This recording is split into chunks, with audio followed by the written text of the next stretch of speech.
واضرب لهم مثل الحياة الدنيا كماء إن أنزلناه من السماء فاختلط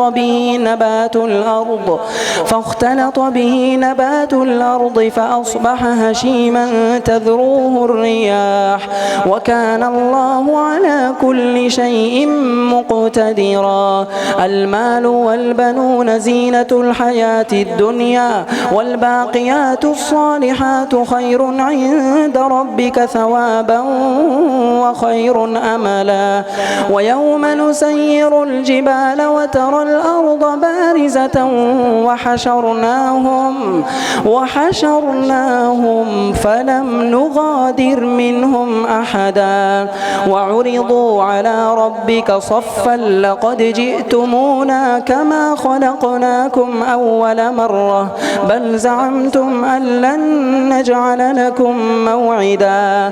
ووضع الكتاب فترى المجرمين مشفقين مما فيه ويقولون يا ويلتنا ما لهذا الكتاب لا يغادر صغيرة ولا كبيرة إلا أحصاها ووجدوا ما عملوا حاضرا ولا يظلم ربك أحدا.